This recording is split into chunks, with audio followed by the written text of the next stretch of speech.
امام نے فرصت سے بیان فرمائی اور حقیقت میں شہادت کی کشش آپ کو کربلا کی طرف نیچے لے جا رہی تھی۔ آپ کا بات اس وقت نہیں تھا جو کسی شاعر نے کہا ہے، تو قدم بھی نہیں چلنے کی حقیقت منہ میں عشق نیچے لیے جاتا ہے نچا جاتا ہے۔ برادران اسلام، اس سفر میں حضرت امام حسین رضی اللہ تعالیٰ عنہ کے 3 صحابہ آپ کے ہمراہ تھے۔ حضرت علی اوسط جن کو امام زین العابدین کہتے ہیں، یہ حضرت شہبانوں کے وطن سے تھے۔ اس وقت ان کی عمر 22 سال تھی اور بیمار تھے، اور آپ کے دوسرے صاحبزادے علی اکبر تھے جو یعرہ بنت ابی موسیٰ کے شکم سے ہیں، ان کی عمر 18 برس کی، یہ کربلا میں شہید ہوئی۔ امام علی مقام کے تیسرے فرزند جنہیں علی اصغر کہتے ہیں، ان کی والدہ قبیلہ بنو خزاعہ سے تھی۔ یہ شیر خوار بچے تھے۔ آپ کی ایک صاحبزادی حضرت سمینا کی ہمراہ تھی جن کی نسبت حضرت قاسم کے ساتھ تھی۔ اس وقت ان کی عمر 7 سال کی تھی۔ ان کی والدہ امرؤ القیس بن عدی کی دختر قبیلہ بنو کلب سے تھی۔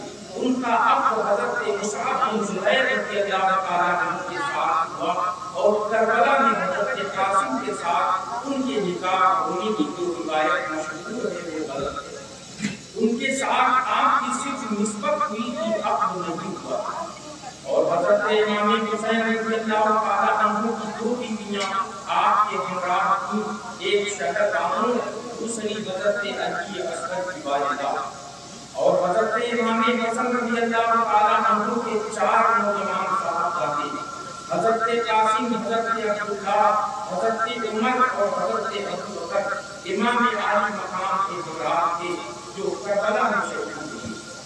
اور حضرت علی کرم اللہ تعالیٰ وجہہ کریم کے 5 فرزند، حضرت عباس بن علی، حضرت عثمان بن علی، حضرت عبداللہ بن علی، حضرت محمد بن علی اور حضرت جعفر بن علی حضرت امام کے ہمراہ تھے، سبوں نے شہادت پائی۔ اور حضرت عقیل کے فرزندوں میں سے حضرت مسلم تو حضرت امام کے کربلا پہنچنے سے پہلے ہی کوفہ میں شہید ہو چکے تھے، اور 3 فرزند حضرت عبداللہ، حضرت عبدالرحمن اور حضرت جعفر امام کے ہمراہ کربلا میں حاضر ہو کر شہید ہوئی۔ اور حضرت جعفر طیار کے 2 پوتے حضرت محمد اور حضرت عون حضرت امام کے ہمراہ حاضر ہو کر شہید ہوئے۔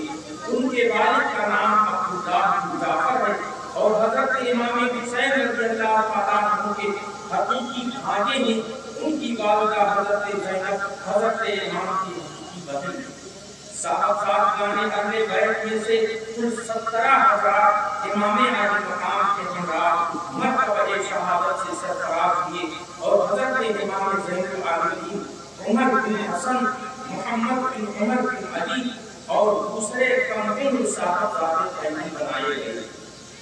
حضرت امام حسین رضی اللہ تعالیٰ عنہ جب مکہ شریف سے باہر نکلے تو حاکم مکہ عمرو بن سعید کے حکم سے ایک فوجی دستے نے شہر سے باہر آ کے آپ کو روکا اور چاہا کہ واپس چلیں۔ حضرت امام نے واپس ہونے سے انکار کیا۔ نتیجہ یہ ہوا کہ ان لوگوں کو واپس جانا پڑا اور قافلہ آگے روانہ ہو گیا۔ جب آپ مقام صفا پر پہنچے تو سرزدق شاعر سے ملاقات ہوئی۔ آپ نے اس سے کوفہ والوں کا حال دریافت فرمایا، کہا ان کے دل آپ کی طرف ہیں لیکن ان کی تلواریں بنو امیہ کے ساتھ ہوں گی۔ آپ نے فرمایا تم سچ کہتے ہو، لیکن ہر بات اللہ کے ہاتھ میں ہے، وہ جو چاہتا ہے کرتا ہے۔ اگر اللہ نے ہماری خواہشوں کے مطابق کیا تو ہم اس کا شکر ادا کریں گے، اور اگر قضائے الہی ہمارے مطلب کے خلاف ہوئی تو انسان کے لیے یہی کیا کم ہے کہ اس کی نیت میں خلوص اور اس کے دل میں پاکیزگی ہو۔ حضرت امام حسین رضی اللہ تعالیٰ عنہ فرزدق سے گفتگو کرنے کے بعد جب آگے بڑھے تو آپ کے بھانجے حضرت محمد و عون رضی اللہ تعالیٰ عنہ راستے میں آ کر آپ سے ملے اور اپنے والد گرامی حضرت عبداللہ بن جعفر طیار رضی اللہ تعالیٰ عنہ کا خط آپ کی خدمت میں پیش کیا۔ اس میں لکھا تھا کہ میں آپ کو خدا کا واسطہ دیتا ہوں جہاں آپ جا رہے ہیں وہاں آپ کی شہید ہونے اور آپ کے اہل بیت کے شہید ہونے کا اندیشہ ہے۔ اگر خدا نخواستہ آپ شہید ہو گئے تو دنیا میں اندھیرا چھا جائے گا۔ آپ ہدایت والوں کے رہنما اور مسلمانوں کی امیدوں کا مرکز ہیں۔ سفر میں جلدی نہ کیجیے، اس خط کے پیچھے میں بھی آ رہا ہوں۔ صحابہ کے بدر خط روانہ کرنے کے بعد حضرت عبداللہ بن جعفر حاکم مکہ عمرو بن سعید سے جا کر ملے اور اس سے گفتگو کرتے حضرت امام حسین رضی اللہ تعالیٰ عنہ کے لیے امام کا فرمانا حاصل کیا اور حضرت کی اطمینان کے لیے عمرو بن سعید کے بھائی یحییٰ بن سعید کو ساتھ میں لے کر آپ کے پاس پہنچے۔ یحییٰ نے خط پیش کیا اور آپ نے اسے پڑھا مگر واپس آنے سے انکار کیا۔ ان لوگوں نے کہا آخر کیا بات ہے، آپ عراق جانے پر اس قدر بضد کیوں ہیں؟ حضرت امام عالی مقام نے فرمایا میں نے رسول اللہ صلی اللہ علیہ وسلم کی خواب میں زیارت کی ہے، آپ نے اس خواب میں جو مجھے حکم فرمایا ہے میں اسے ضرور پورا کروں گا چاہے اس میں ہمارا نقصان بھی نہ پائے گا۔ ان لوگوں نے کہا وہ خواب کیا ہے؟ آپ نے فرمایا کہ خواب نہ اب تک میں نے کسی سے بیان کیا اور نہ بیان کروں گا یہاں تک کہ اپنے خدا سے جانوں۔ چھوٹ جائے اگر دولت کونین کو کیا غم، چھوٹے نہ مگر ہاتھ سے دامن محمد صلی اللہ تعالی علیہ وسلم۔ امام عالی مقام نے عمرو بن سعید کی تحریر کا جواب دے کر ان کے سپرد کیا۔ حضرت عبداللہ مجبوریوں کے سبب اس سفر میں آپ کے ساتھ نہیں جا سکتے تھے، انہوں نے اپنے صاحبزادگان اور محمد کو آپ کے ساتھ رہنے کی ہدایت کی اور واپس ہو گئے۔ جب آپ مقام حاجت میں پہنچے تو ایک مخلص قیس بن مسلم سیدابی کو خط دے کر کوفہ روانہ فرمایا۔ خط کا مضمون یہ تھا حمد الہی اور سلام کے بعد معلوم ہو کہ مسلم بن عقیل کے خط سے تم لوگوں کے حالات کی درستگی اور میری مدد پر تم سب کے متفق ہونے کا علم ہوا۔ میں خدائے تعالیٰ سے دعا کرتا ہوں کہ ان پر احسان کرے اور تم لوگوں کو اس بات پر اجر عظیم عطا فرمائے۔ میں مکہ معظمہ سے روانہ ہو چکا ہوں، جب میرا خط پہنچے تو اپنا انتظام تم لوگ جلدی درست کر لینا، اس لیے کہ میں چاند ہی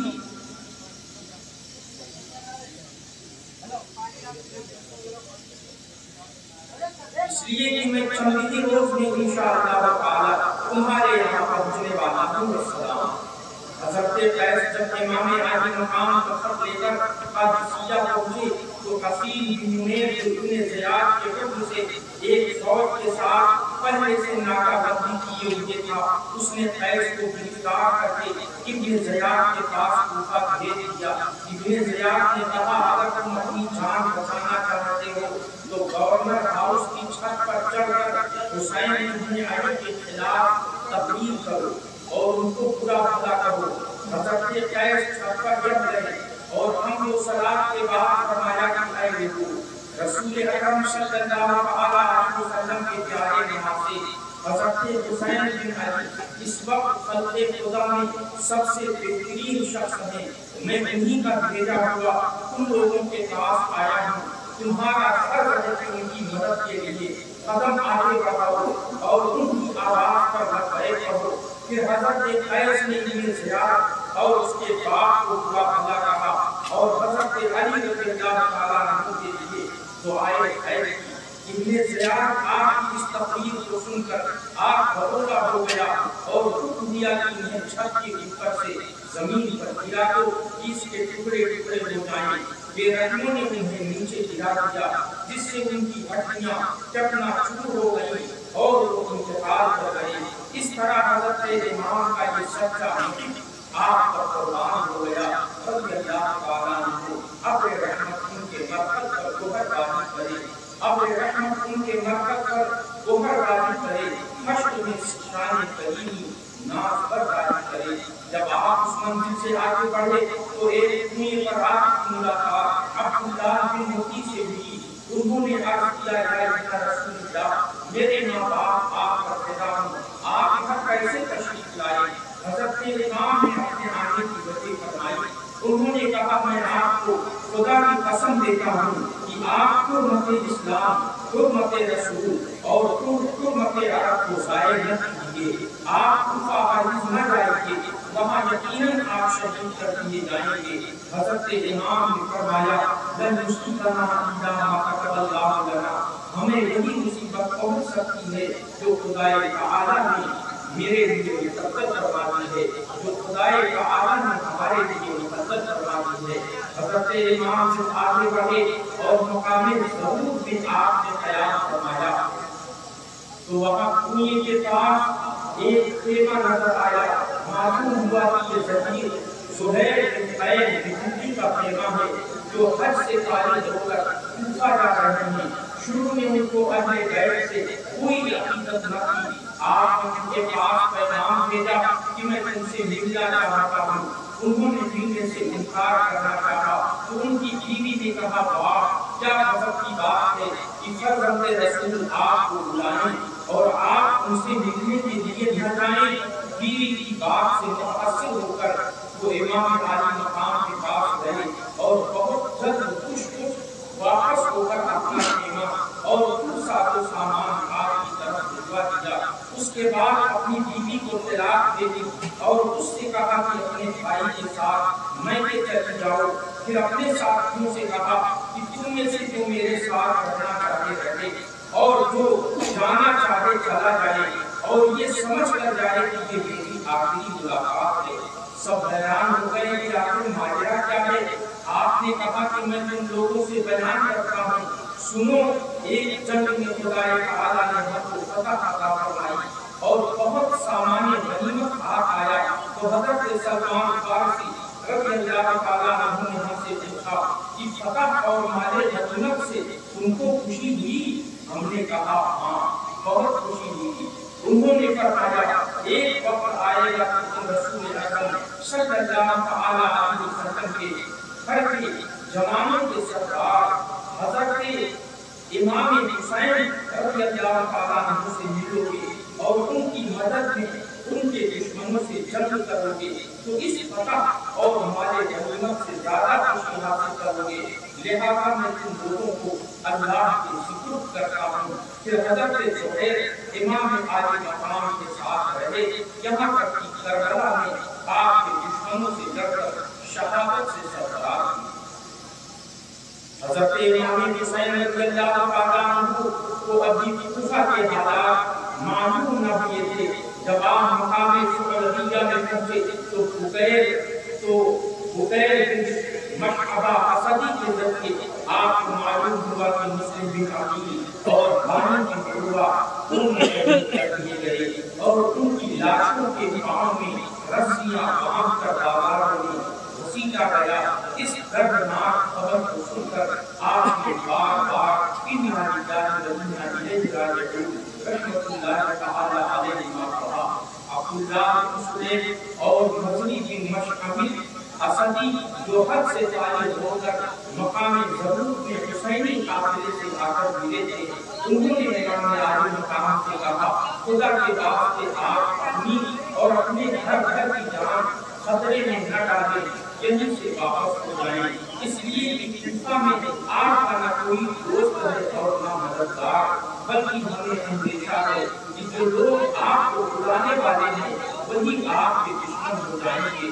یہ سن کر حضرت مسلم کے تینوں بھائی کھڑے ہوئے تھے اور جوش میں آ کر کہا خدا کی قسم ہم واپس نہیں ہوں گے جب تک مسلم کے خون کا بدلہ نہ لے لیں گے یا ہم انہی کی طرح قتل نہیں ہو جائیں گے۔ حضرت امام عالی مقام نے اسدیوں کی طرف دیکھ کر فرمایا ان لوگوں کے بعد کن لوگوں کے بعد زندگی میں نہیں ہے۔ آپ کے ساتھیوں میں سے بعض لوگوں نے کہا آپ کی اور امام مسلم کی برابری نہیں، جب آپ کوفہ میں پہنچ جائیں گے تو وہاں کے سب لوگ آپ کی مدد کے لیے دوڑ پڑیں گے۔ حضرت امام عالی مقام نے اس خیال کی تائید نہیں فرمائی بلکہ خاموش ہے۔ پھر قافلہ آگے بڑھتا رہا اور ابھی تک سب لوگوں کو حضرت امام مسلم کی شہادت کی خبر نہ تھی۔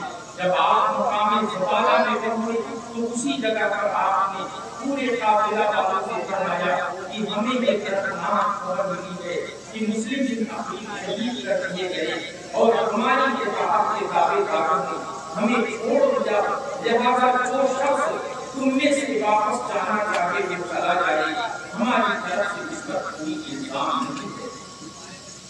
بہت سے عرب جو راستے میں آپ کے ساتھ ہو گئے تھے، اس اعلان کے سنتے ہی تقریباً سب دامن بائیں روانہ ہو گئے اور زیادہ تر وہ لوگ باقی رہ گئے جو مدینہ طیبہ سے آپ کے ساتھ آئے تھے۔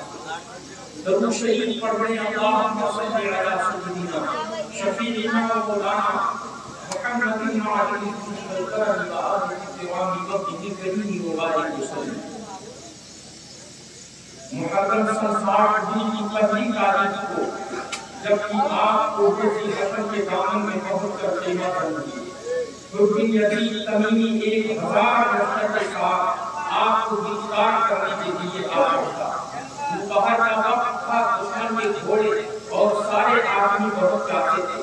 حضرت امام حسین رضی اللہ تعالیٰ عنہ نے سب کو پانی پلوایا۔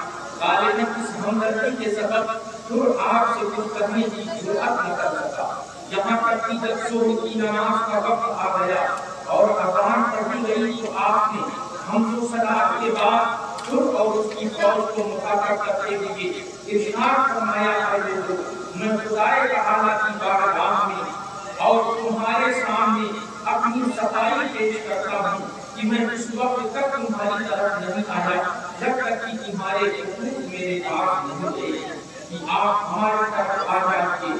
ہمارا کوئی امام نہیں ہے، شاید آپ کے سبب ہم لوگوں کو خدائے تعالیٰ ہدایت پر جمع فرما دے۔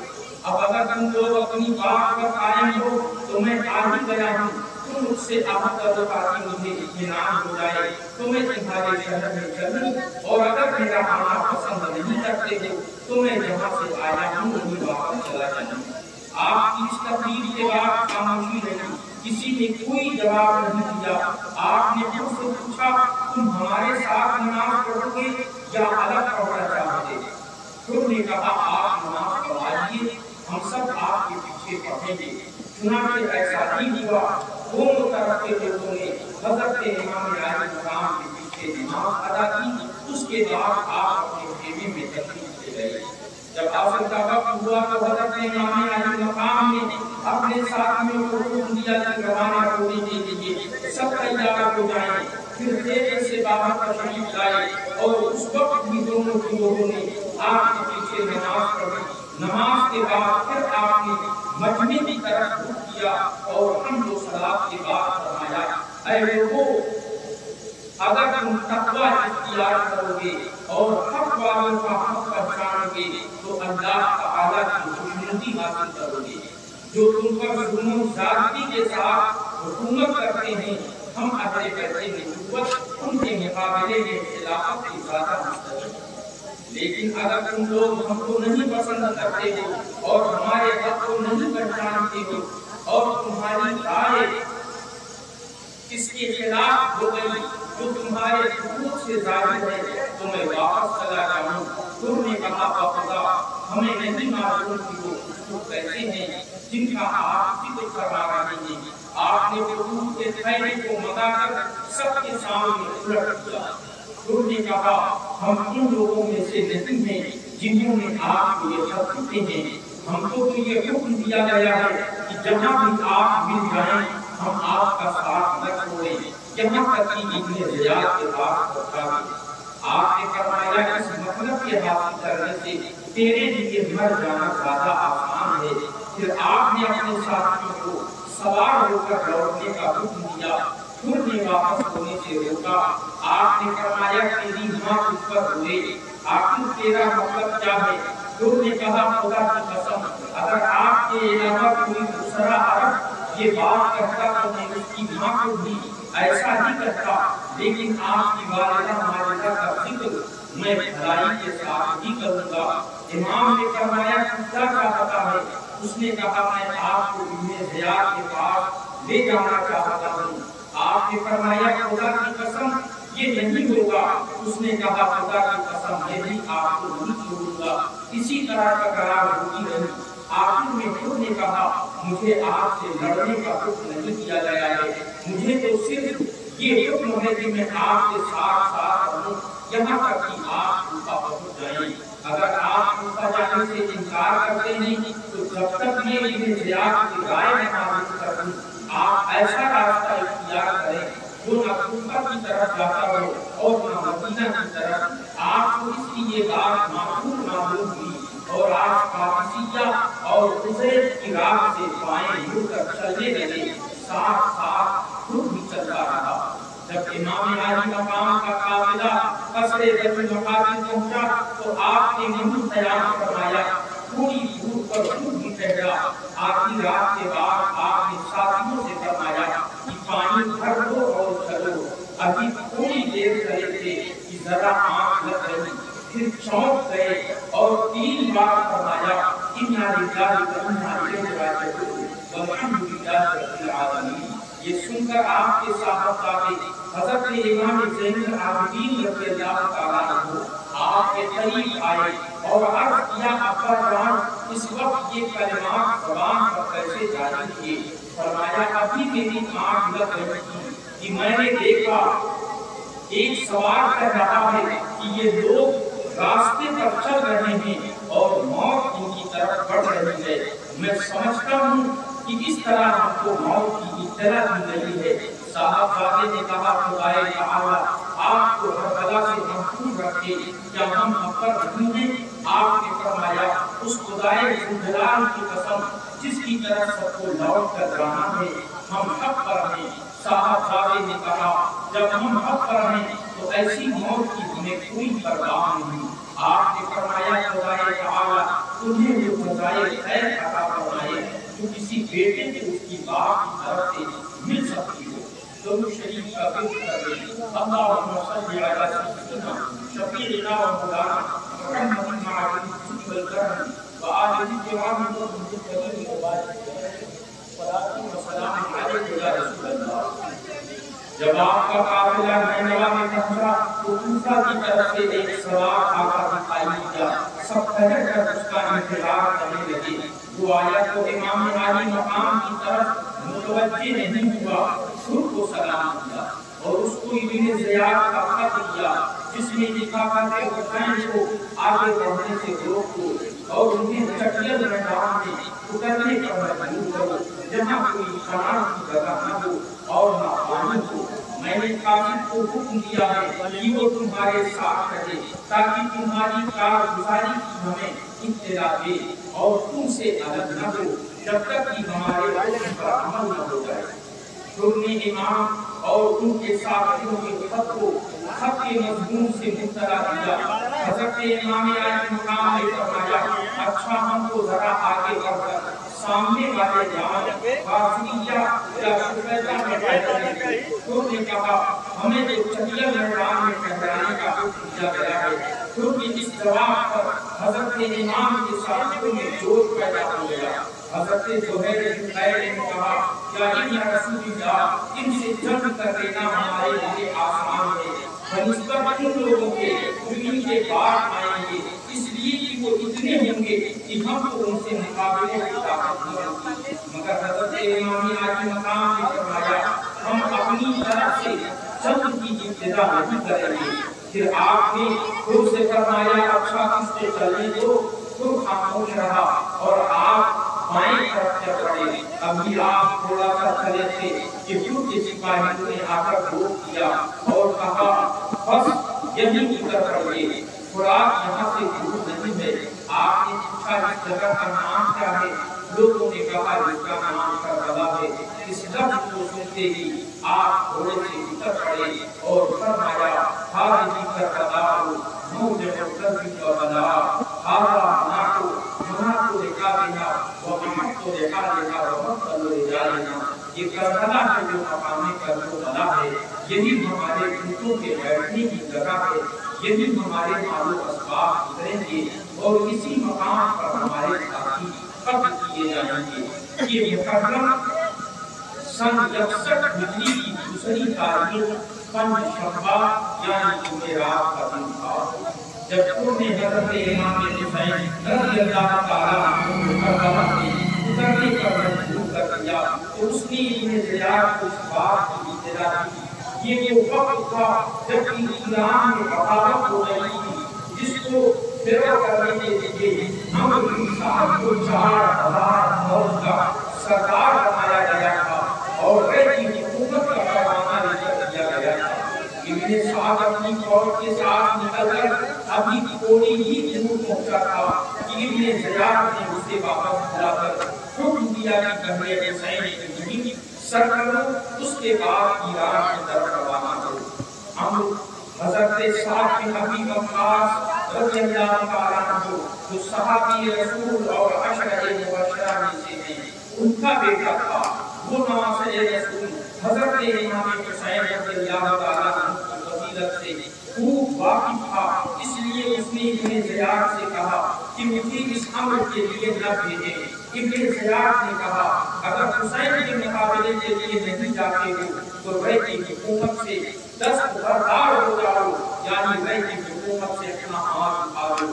ابن سعد نے اس معاملے پر غور کرنے کے لیے ایک دن کی مہلت دی، پھر آخر دنیاوی حکومت کی لالچ میں آ کر امام عالی مقام سے مقابلے کے لیے تیار ہو گیا اور وہی 4000 کی فوج جو ملک ایران جانے کے لیے تیار تھی انہیں ساتھ لے کر تیسری محرم کو کربلا میں پہنچ گیا اور پھر برابر کمک پہنچتی رہی، یہاں تک کہ ابن سعد کے پاس 22,000 کا لشکر جمع ہو گیا۔ اتنی حیرت کی بات ہے کہ حضرت امام علیہ السلام کے ساتھ 82 آدمی ہیں جن میں بیویاں اور بچے بھی ہیں اور پھر جنگ کے ارادے سے بھی نہیں آئے تھے، اس لیے لڑائی کے سامان بھی نہیں رکھتے تھے، مگر اہل بیت میں نبوت کی شجاعت اور بہادری کا ابن زیاد کے دل پر اتنا اثر تھا کہ ان کے مقابلے کے لیے 22,000 کا لشکر تیار پیش کیا۔ دگنی چوگنی دسگنی تو کیا 100 تعداد کو بھی کافی نہیں سمجھا۔ کوفہ کے تمام قابل جنگ افراد کو کربلا میں بھیج دیا، اس کے باوجود لوگوں کے دل اور خدا اور جب آرما بلاؤ کے حوصلے پست ہیں، آخر مجبوراً انہیں یہ فیصلہ کرنا پڑا کہ لشکر امام پر بند کر دیا جائے، تب ان کا مقابلہ کیا جا سکے گا۔ چنانچہ ابن سعد نے عمرو بن حجاج کو 500 سواروں کے ایک دستے کے ساتھ دریائے فرات پر مقرر کر دیا تاکہ امام اور ان کے ساتھی پانی کی ایک دے سکے۔ یہ واقعہ حضرت امام علیہ السلام کے شہید ہونے سے 3 دن پہلے کا ہے۔ ابن سعد نے حضرت امام کے پاس آدمی بھیجا کہ ان سے پوچھو وہ یہاں کیوں آئے ہیں اور کیا چاہتے ہیں۔ آپ نے جواب دیا کہ تمہارے شہر کوفہ کے لوگوں نے خطوط کی کر مجھے دکھایا ہے، اب اگر میرا آنا پسند نہیں ہے تو میں واپس چلا جاؤں۔ ابن سعد نے اپنا سوال اور حضرت امام علیہ السلام کا جواب لکھ کر ابن زیاد کو بھیج دیا۔ اس نے ابن سعد کو جواب لکھا کہ تم حسین اور ان کے تمام ساتھیوں سے کہو کہ وہ یزید کی بیعت کر لیں، اگر وہ یزید کی بیعت کر لیں گے تو اس کے بعد ہم کو مناسب سمجھیں گے کریں گے۔ ابن سعد کو جب یہ خط ملا تو اس نے کہا میں سمجھ گیا ابن زیاد کو عافیت امن و عافیت منظور نہیں ہے۔ حضرت امام علیہ السلام نے ابن سعد کو پیغام بھیجا کہ آج رات میں ہم تم سے ملنا چاہتے ہیں۔ ابن سعد نے یہ بات مان لی اور رات کے وقت 20 سواروں کے ساتھ دونوں لشکروں کے درمیان آیا۔ آپ بھی 20 سواروں کے ساتھ تشریف لے گئے، پھر دونوں نے اپنے اپنے ساتھیوں کو علیحدہ کر دیا اور تنہائی میں دیر تک گفتگو کرتے رہے۔ آخر میں حضرت امام نے فرمایا کہ میں 3 باتیں پیش کرتا ہوں، ان میں سے تم جسے چاہو میرے لیے منظور کر دو۔ پہلی بات یہ کہ جہاں سے میں آیا ہوں وہیں مجھے واپس چلے جانے دو۔ دوسری بات یہ کہ مجھے کسی سرحدی مقام پر لے چلو، میں وہیں رہ کر وقت گزار دوں گا۔ تیسری یہ کہ مجھ کو سیدھا یزید کے پاس دمشق کی طرف جانے دو، اطمینان کے لیے تم بھی میرے پیچھے پیچھے چل سکتے ہو، میں یزید کے پاس جا کر اس سے براہ راست اپنا معاملہ طے کر دوں گا، جیسے کہ میرے بھائی حضرت حسن نے امیر معاویہ سے طے کیا تھا۔ حضرت امام حسین رضی اللہ تعالیٰ عنہ کا رویہ اتنا نرم اور سلجھا ہوا تھا کہ ابن سعد نے اقرار کیا کہ آپ صلح کے راستے پر ہیں، اور اس نے بہت خوش ہو کر ابن زیاد کو لکھا کہ خدائے تعالیٰ نے آگ کا شعلہ بجھا دیا اور اتفاق کی صورت پیدا فرما دی اور امت کے معاملہ کو سلجھا دیا۔ پھر حضرت امام کی پیش کی ہوئی تینوں باتیں تحریر کی اور آخر میں اپنی رائے بھی لکھی کہ اب اختلاف کی کوئی وجہ نہیں ہے اور اب اس معاملہ کو ختم ہو جانا چاہیے۔ ابن زیاد نے خط پڑھ کر کہا کہ یہ تحریر ایسے شخص کی ہے جو اپنے امیر کا خیر خواہ اور اپنی قوم کا شفیق ہے، اچھا میں نے منظور کر دیا۔ یہ سن کر بدبخت شمر بن جوشن اٹھ کھڑا ہوا اور کہا کہ آپ ان کی قبول کرتے ہیں جبکہ وہ آپ کی زمین پر اترے ہوئے ہیں اور آپ کے پہلو میں ہیں؟ واللہ اگر وہ آپ کی اطاعت کے بغیر یہاں سے چلے گئے تو قوت و غلبہ ان کے لیے ہوگا اور عاجزی و کمزوری آپ کے لیے۔ میری رائے میں ان کی خواہش کبھی منظور نہیں کرنا چاہیے، اس لیے کہ یہ بہت بڑی شدت اور کمزوری کی نشانی ہے۔ ہونا یہ چاہیے کہ وہ اور ان کے تمام ساتھی آپ کے حکم پر سر جھکا دیں، پھر اگر آپ انہیں سزا دیں تو آپ کو اس کا حق ہے اور اگر معاف کر دیں تو اس کا بھی اختیار ہے۔ رہی ابن سعد کی بات تو خدا کی قسم مجھے تو یہ معلوم ہوا ہے کہ حسین اور لوگ رات رات بھر بیٹھے باتیں کیا کرتے ہیں۔ شمر خبیث کی اس فتنہ پرور تقریر سے ابن زیاد کی رائے بدل گئی، کہا تم نے بہترین مشورہ کیا ہے، اور پھر ابن سعد کو لکھا کہ میں نے تمہیں اس لیے نہیں بھیجا ہے کہ تم حسین کے بچانے کی فکر کرو اور سفارشی بن کر ان کی سلامتی چاہو۔ دیکھو اگر حسین اور ان کے تمام ساتھی میرے حکم پر سر جھکا دیں تو انہیں میرے پاس پہنچا دو، اور اگر نہ مانے تو سب کے سر کاٹ کر میرے پاس بھیج دو، اور حسین کی لاش پر گھوڑے دوڑا کر پہنچ ڈالو، اس لیے کہ وہ اسی کے مستحق ہیں۔ اور اگر تمہیں یہ منظور نہ ہو تو ہمارا لشکر شمر کے حوالے کر دو، وہ ہمارے حکم پر پورا عمل کرے گا۔ یہ خط اس نے شمر کے سپرد کیا اور زبانی کہہ دیا کہ اگر ابن سعد میرے حکم پر عمل نہ کرے تو پہلے تو اس کا سر کاٹ کر میرے پاس بھیج دینا۔ ابن سعد نے جب یہ خط پڑھا تو شمر سے کہا کہ وقت تم نے یہ کیا کیا، خدا تجھے غارت کرے، تو میرے پاس یہ کیا لایا ہے؟ خدا کی قسم میں سمجھتا ہوں کہ تو نے ہی ابن زیاد کو میرے مشورے پر عمل کرنے سے روک دیا اور اس بات کو بگاڑ دیا جس کے کرنے کی امید تھی۔ خدا کی قسم حسین کبھی ابن زیاد کے سامنے سر نہیں جھکا سکتے۔ شمر نے کہا ان باتوں کو چھوڑو اور یہ بتاؤ کہ دشمن کو ختم کرو گے یا لشکر میرے سپرد کرو گے؟ ابن سعد جو دنیا پر جان دینے والا اور بدبخت ازلی تھا، یہ بات واضح رہے کہ ابن سعد یہ ایک بہت ہی ذلیل القدر صحابی رسول حضرت سعد بن ابی وقاص رضی اللہ تعالیٰ عنہ کا بیٹا ہے۔ حضرت سعد بن ابی وقاص رضی اللہ تعالیٰ عنہ عشرہ مبشرہ میں آپ کا شمار ہے، یعنی آپ کا شمار ان 10 صحابہ میں ہوتا ہے جن کے جنتی ہونے کی بشارت میرے آقا صلی اللہ علیہ وسلم نے دنیا میں نام لے کر کے دی ہے کہ فلاں جنتی انہی میں سے حضرت سعد بن ابی وقاص رضی اللہ تعالیٰ عنہ ہیں۔ یہ ان کا بیٹا ہے ابن سعد جو دنیا پر جان دینے والا اور بدبخت ازلی تھا، اس نے کہا میں لشکر تمہارے سپرد نہیں کروں گا بلکہ یہ مہم میں خود ہی سر کروں گا۔ چنانچہ اس نے فوراً حملہ کا حکم دے دیا۔ یہ محرم کی 9ویں تاریخ جمعرات کا دن اور شام کا وقت تھا۔ حضرت امام علیہ السلام نماز عصر کے بعد خیمہ کے دروازے پر تلوار کا سہارا لے کر گھٹنوں پر سر رکھے بیٹھے تھے کہ آپ کی آنکھ لگ رہی تھی۔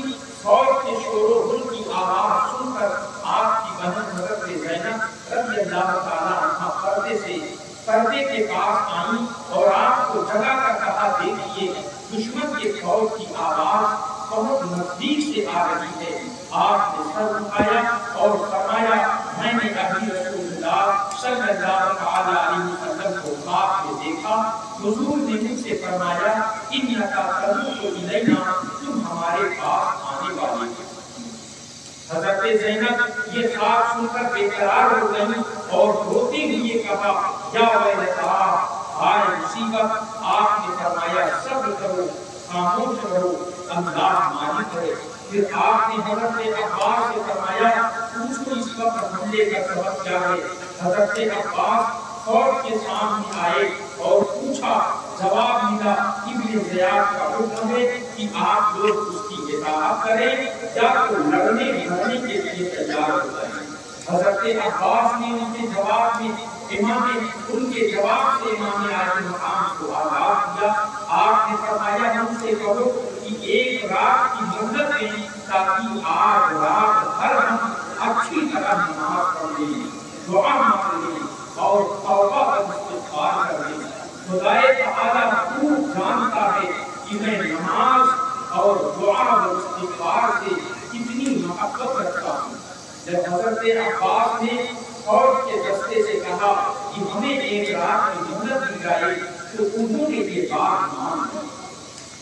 اس کے بعد حضرت امام علیہ السلام نے اپنے ساتھیوں کو جمع کیا اور ان کے سامنے یہ تقریر فرمائی، سب تعریفیں خدائے تعالیٰ کے لیے ہیں، آرام و تکلیف ہر حال میں اس کا شکر ہے۔ اے اللہ، میں تیرا شکر بجا لاتا ہوں، تو نے ہمیں اہل بیت نبوت کی عزت عطا فرمائی، قرآن کا علم دیا، دین کی سمجھ عطا فرمائی اور سننے والے کان، دیکھنے والی آنکھیں اور دل آرام کی نعمتوں سے مالا مال فرمایا۔ اس کے بعد حضرت امام عالی مقام نے فرمایا، میں دنیا میں کسی کے ساتھیوں کو اپنے ساتھیوں سے زیادہ وفادار و بہتر نہیں جانتا اور نہ کسی کے گھر والوں کو اپنے گھر والوں سے زیادہ نیکوکار و صلہ رحمی کرنے والا دیکھتا ہوں۔ خدائے تعالیٰ تم سب کو میری طرف سے جزائے خیر عطا فرمائے۔ سن لو، میں یقین رکھتا ہوں کہ ان دشمنوں کے ہاتھوں کل ہماری شہادت ہے۔ میں تم سب کو بخوشی اجازت دیتا ہوں کہ رات کا اندھیرا چھایا ہوا ہے، کسی نے جہاں تم لوگوں کا جی چاہے چلے جاؤ، میری طرف سے کوئی تم پر الزام نہیں ہے۔ یہ لوگ میرے قبر کے در پہ ہیں، جب مجھے قتل کر لیں گے تو پھر کسی دوسرے کی طرف متوجہ نہیں ہوں گے۔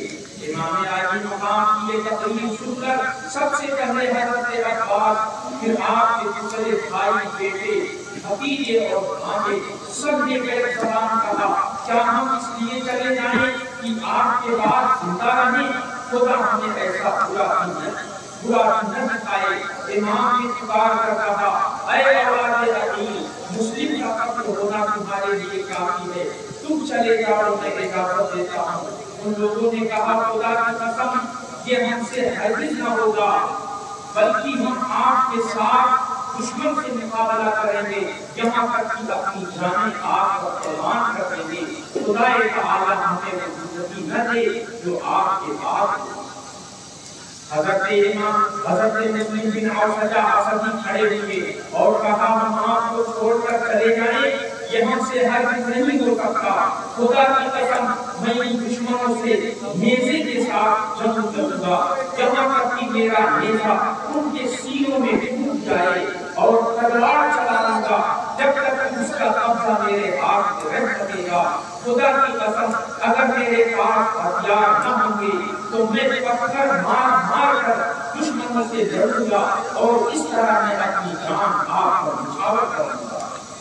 حضرت سعد بن عبداللہ نبی نے کہا، خدا کی قسم، آپ کا ساتھ چھوڑ کر ہم ہرگز نہیں جائیں گے جب تک کہ خدا کی بارگاہ میں یہ سارا دیں گے کہ ہم نے رسول اللہ صلی اللہ علیہ وسلم کے نواسے کی کیسی حفاظت کی ہے.